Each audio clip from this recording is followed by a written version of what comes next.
everyone, I'm Smriti Sinha here and welcome back to my channel Science Zone. Today you follow, tomorrow we lead.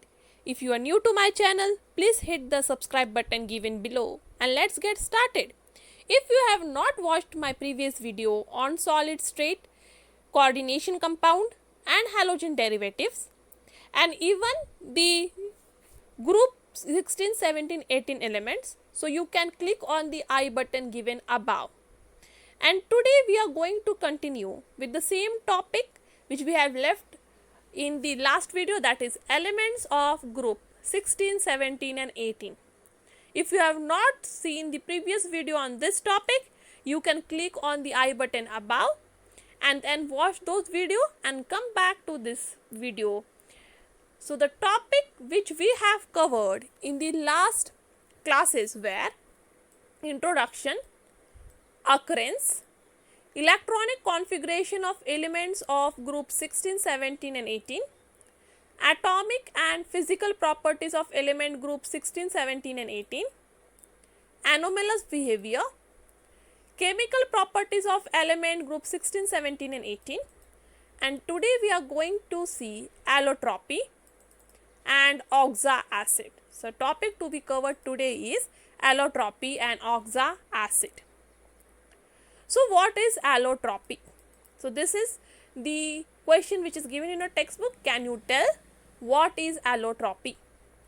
So allotropy is the existence of a chemical element in two or more forms which may differ in the arrangement of atoms, in crystalline solid, or in the occurrence of molecule that contain different number of atoms.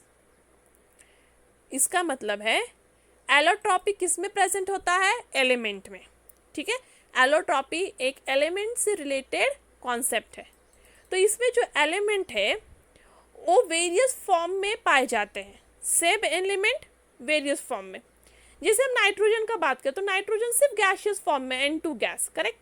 But अब oxygen का बात करें तो oxygen है gas, O2 gas के form में भी, और ozone that is O3, same element but different form, तो उसे हम कहेंगे एलोट्रॉपी. सो एलोट्रॉपी मीन्स के एलिमेंट का एग्जिस्टेंस डिफरेंट फॉर्म्स में. वो डिफरेंट किस बात में हो सकते हैं? Arrangement of atom in crystalline solid, मतलब सेम नंबर ऑफ एटम है बट दोनों के क्रिस्टलाइन अरेंजमेंट डिफरेंट हो सकते हैं, या फिर उनका एग्जिस्टेंस जिसमें डिफरेंट नंबर ऑफ एटम्स हो सकते हैं. ठीक है, तो दो मॉलिक्यूल्स जिसमें डिफरेंट नंबर ऑफ एटम है. जैसे मैंने अभी आपको एग्जांपल दिया O2 एंड ओजोन, दोनों भी ऑक्सीजन से बने हुए हैं पर इसमें दो डिफरेंट नंबर ऑफ एटम्स हैं, तो इसलिए इन्हें कह सकते हैं एलोट्रॉपी.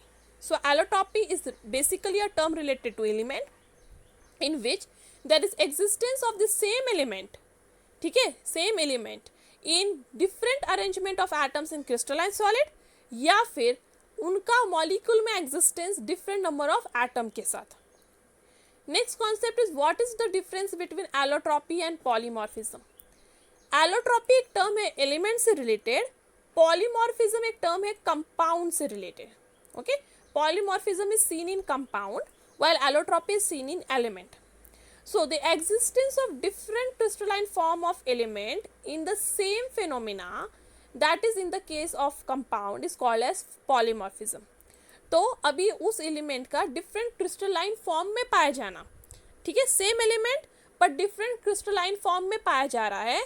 जब वो कुछ और एटम के साथ मिक्स करके कंपाउंड बनता है तब वो डिफरेंट क्रिस्टलाइन फॉर्म में पाया जाता है, तो उसको बोलते हैं polymorphism.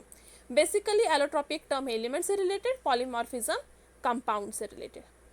Now the group 16 elements show allotropy. Group 16 के जो एलिमेंट्स हैं that is oxygen, sulphur, okay, selenium, tellurium and polonium, ये सब के सब एलोट्रॉपी दिखाते हैं, मतलब वो एक से ज़्यादा फॉर्म में एग्जिस्ट होते हैं. ग्रुप 16 के एलिमेंट्स एक से ज़्यादा फॉर्म में एग्जिस्ट होते हैं, इसलिए वो क्या दिखाते हैं? Allotropy. For example oxygen exist in O2 and O3 form.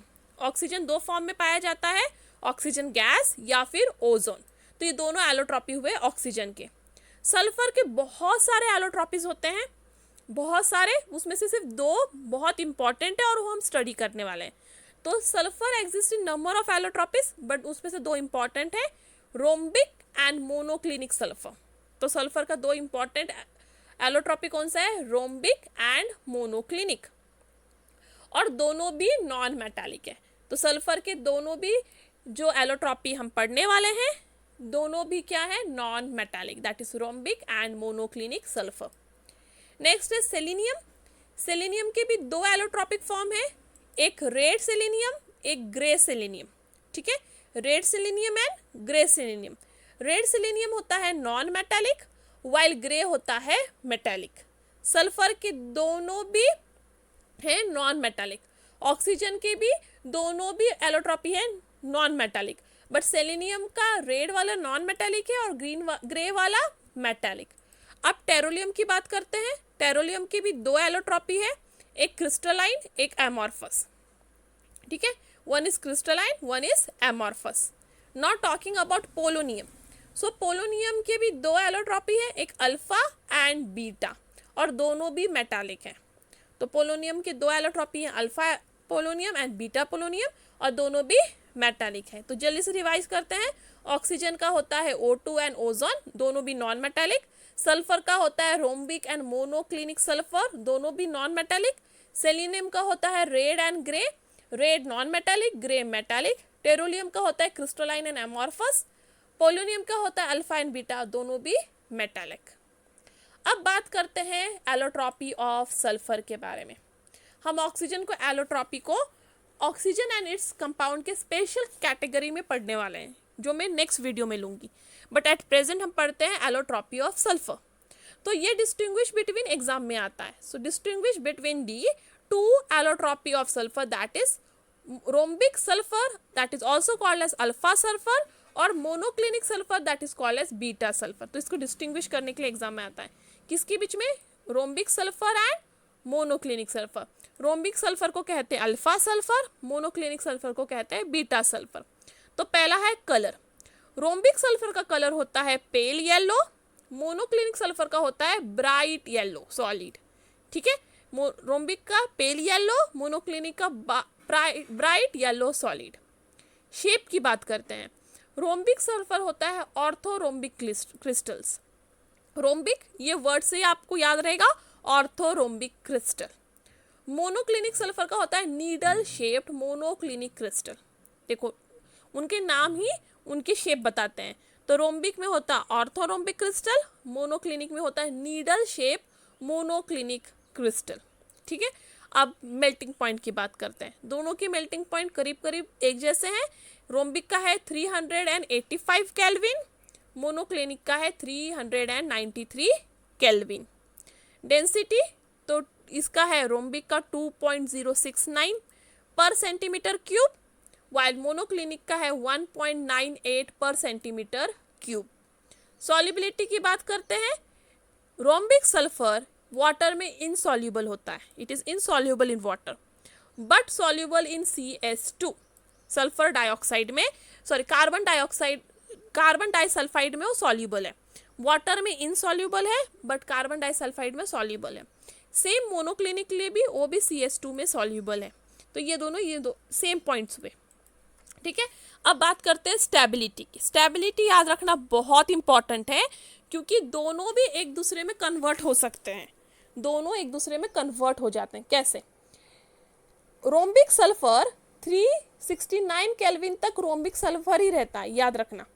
Rhombic sulphur 0 से लेके 369 केल्विन तक रोम्बिक सल्फर ही रहता है। बट यदि रोम्बिक सल्फर का टेम्परेचर हम 369 केल्विन से ज़्यादा बढ़ा दें तो वो बीटा सल्फर बन जाता है, दैट इज मोनोक्लिनिक सल्फर। ठीक है, तो इसका मतलब है कोई भी सल्फर 0 से लेके 369 केल्विन तक रोम्बिक सल्फर रहता है और उसके ऊपर बन जाता है वो बीटा सल्फर। नेक्स्ट, अब मोनोक्लिनिक सल्फर या बीटा सल्फर की बात करते हैं। तो बीटा सल्फर एग्जिस्ट होता है 369 केल्विन से ऊपर। तो कोई भी टेम्परेचर 369 केल्विन से जब ऊपर रहेगा तब वो रहेगा मोनोक्लिनिक या बीटा सल्फर। यदि उसका टेम्परेचर हम कम कर दें तो वो बन जाएगा alpha sulphur.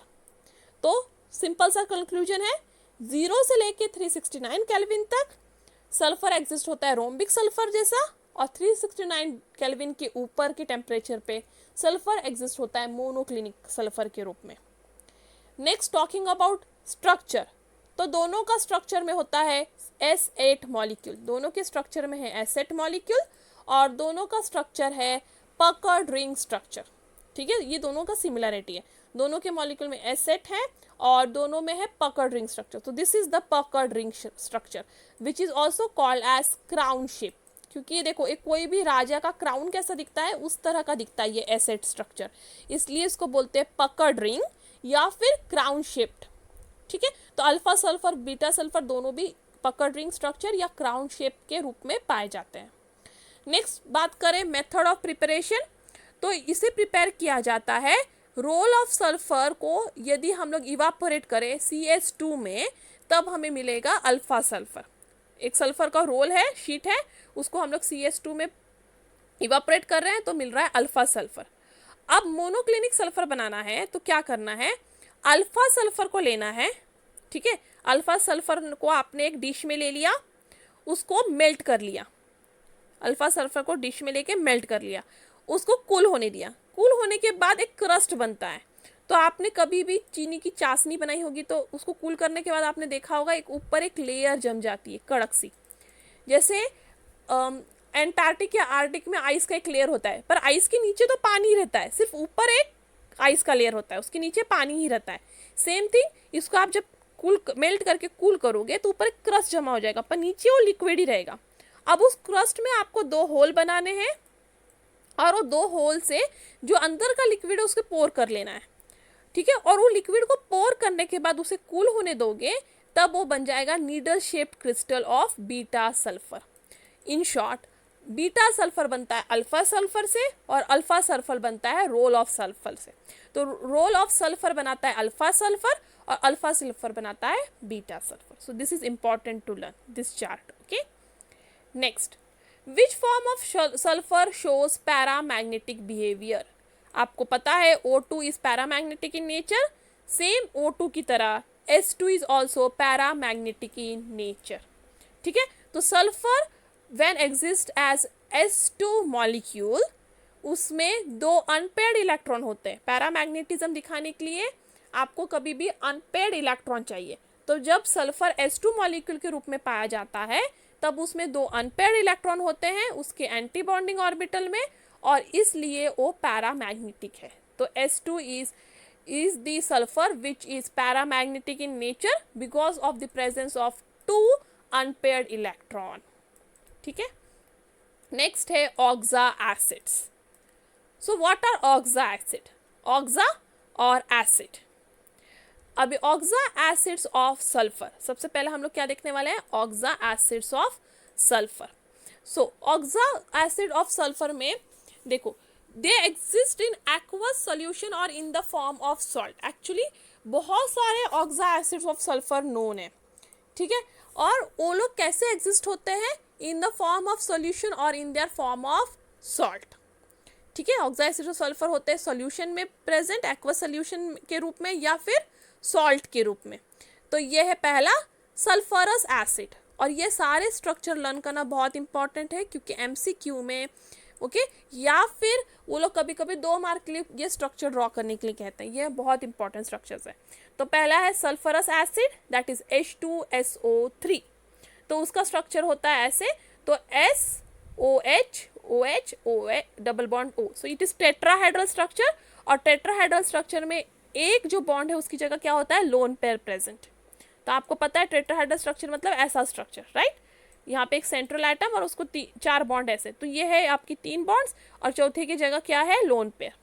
Next is sulphuric acid, that is H2SO4। अभी लोन पेयर की जगह वापस आप डबल बॉन्ड O लगा दो। सेम स्ट्रक्चर ड्रॉ करना है, सिर्फ यहाँ पे एक और ऑक्सीजन बढ़ाना है आपको सल्फरस एसिड से ज़्यादा, तो लोन पेयर की जगह आप ड्रॉ कर दोगे डबल बॉन्ड। नेक्स्ट है डाई और पायरोसल्फ्यूरिक एसिड। डाई और पायरोसल्फ्यूरिक एसिड मतलब 2 सल्फ्यूरिक एसिड को जोड़ के ये बनेगा, तो उसका फॉर्मूला है H2S2O7। तो आपने क्या करना है, यहाँ पे सिर्फ एक हाइड्रोजन निकाल देना है और ऐसे सेम 2 मॉलिक्यूल को जोड़ देना है, करेक्ट। तो ये H2SO4 जैसा ही स्ट्रक्चर है, सिर्फ यहाँ से यहाँ पे से एक और ऑक्सीजन यहाँ से सॉरी एक और हाइड्रोजन यहाँ से निकाल देना है और सेम ऐसे दो मॉलिक्यूल्स को एक दूसरे से जोड़ देना है, तो आपको मिल जाएगा डाइपायरोसल्फ्यूरिक एसिड। ठीक है,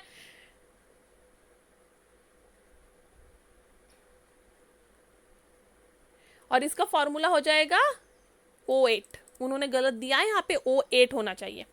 नेक्स्ट इज परऑक्सी मोनोसल्फ्यूरिक एसिड, तो उसका फॉर्मूला है H2SO5। H2SO5, तो ये हुआ उसका स्ट्रक्चर। तो ये है परऑक्सी।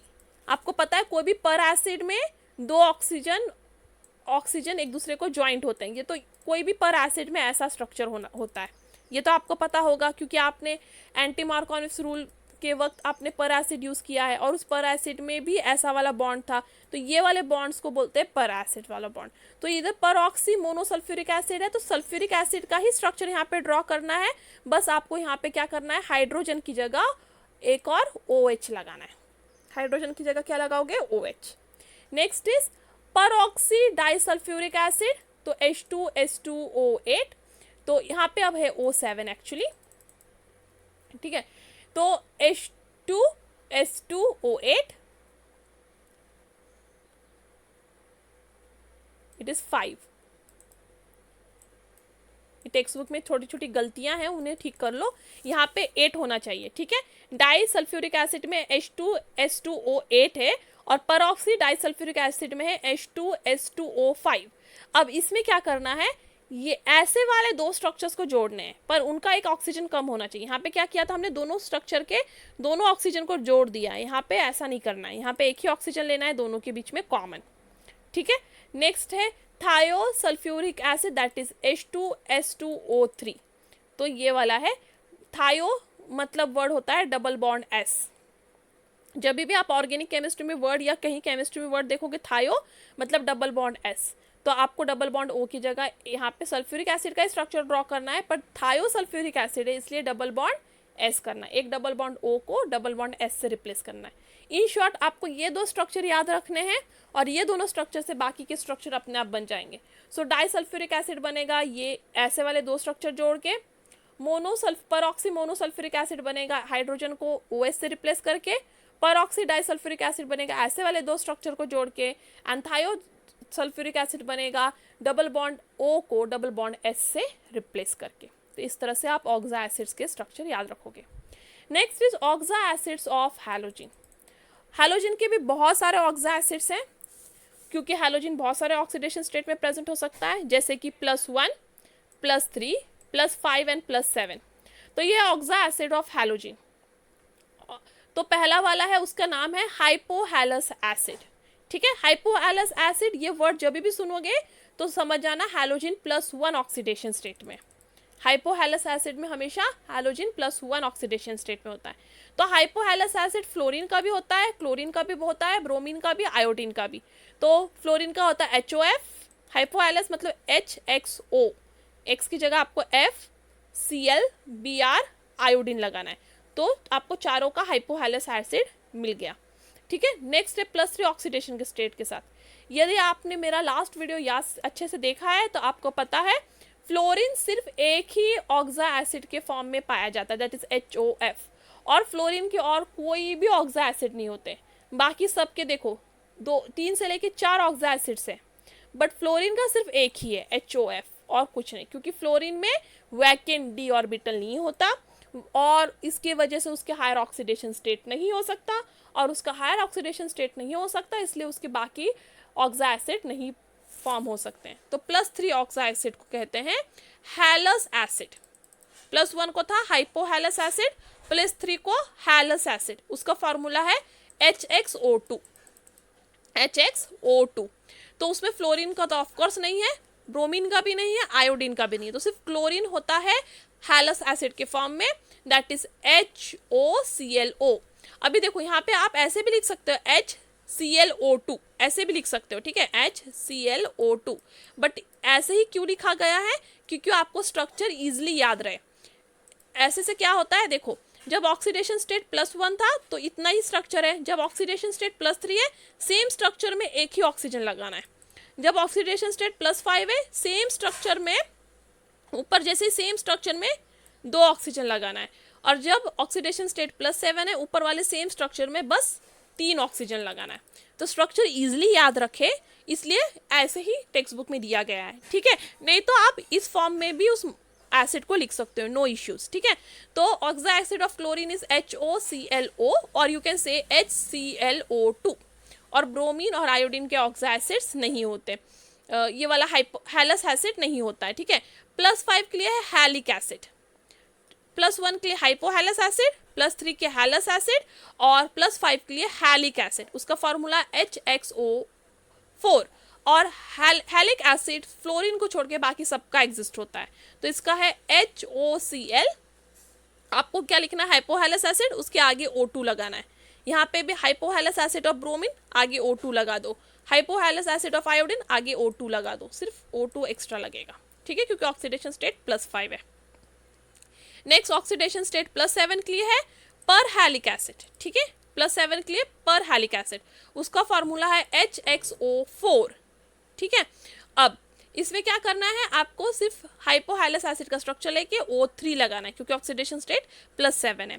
यहाँ पे भी हाइपोहैलस एसिड ऑफ ब्रोमीन का लो और O3 लगा दो, हाइपोहैलस एसिड आयोडीन का लो और O3 लगा दो। इस तरह से आप सारे हैलस एसिड के स्ट्रक्चर याद रख सकते हो along with the oxidation state. तो ऑक्सीडेशन स्टेट आपने नोटिस किया है ऑल्टरनेट डिजिट से 1, 3, 5, 7।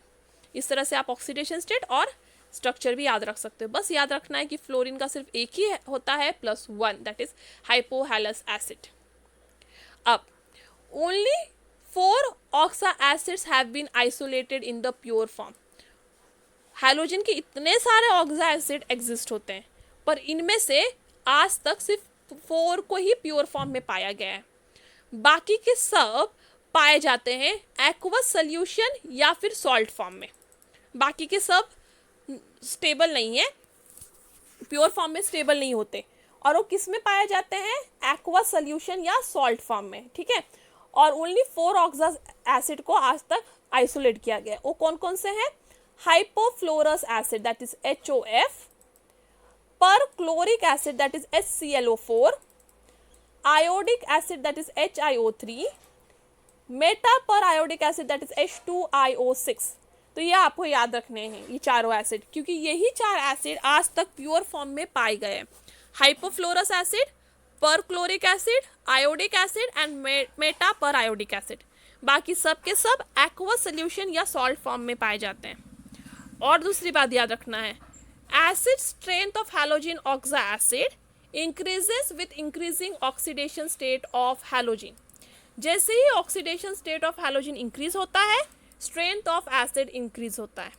तो यहाँ पे आप देख सकते हो, ये सारे स्ट्रक्चर्स भी याद रखने हैं, और इसके साथ आपको ऑक्सीडेशन स्टेट के साथ आपको पता चल जाएगा कि कैसे उनका स्ट्रेंथ इंक्रीज हो रहा है। तो हाइपोक्लोरस एसिड, यहाँ पे Cl का ऑक्सीडेशन स्टेट +1 है और उसका स्ट्रक्चर ऐसा है। फिर क्लोरस एसिड, यहाँ पे Cl का ऑक्सीडेशन स्टेट +3 है और उसका स्ट्रक्चर ऐसा है। क्लोरिक एसिड, इसमें oxidation state of chlorine is +5 और उसका स्ट्रक्चर ऐसा है, ठीक है। और पर क्लोरिक एसिड, यहाँ पे ऑक्सीडेशन स्टेट ऑफ क्लोरीन +7 है और उसका स्ट्रक्चर ऐसा है। तो आपको सेम यही स्ट्रक्चर में, ये तो स्ट्रक्चर सेम याद रखना है, इसमें सिर्फ ऑक्सीजन ऐड करते जाना है। तो यहाँ डबल बॉन्ड O, क्योंकि +3 ऑक्सीडेशन स्टेट है, +5 के लिए 2 ऑक्सीजन ऐड कर दीजिए और +7 के लिए 3। तो आपको स्ट्रक्चर इजीली याद रखेगा। सिर्फ आपको हाइपोक्लोरस एसिड का स्ट्रक्चर याद रखना है और उसके ऊपर बाकी सब पर एसिड्स में सिर्फ ऑक्सीजन ऐड करते जाना है according to the oxidation state. और दूसरी बात, इनकी एसिड स्ट्रेंथ इंक्रीज हो रही है। तो सबसे ज़्यादा स्ट्रॉन्ग एसिड कौन है, perchloric acid is the strongest acid, ठीक है। और वीक कौन है, हाइपोक्लोरस एसिड, क्योंकि जैसे ही ऑक्सीडेशन स्टेट बढ़ता है उसकी एसिड स्ट्रेंथ भी बढ़ती है, ठीक है। So that's all for today. Thank you. If you have any doubt, any suggestion, any comment, you can do that on askyourdoubts04@gmail.com or even in the comment box given below. If you have liked my video, please give me a thumbs up. Share this video to more and more of your friends and ask them to subscribe so that I can make better videos for you. And do not forget to join the Telegram group The link is provided in the description below. So that's all for today. Thank you. Meet you all soon. And before departing, the road to success is always under construction. Okay, so remember this thought and keep on doing your hard work so that one day you can complete this road of success. So that's all for today. Thank you. Stay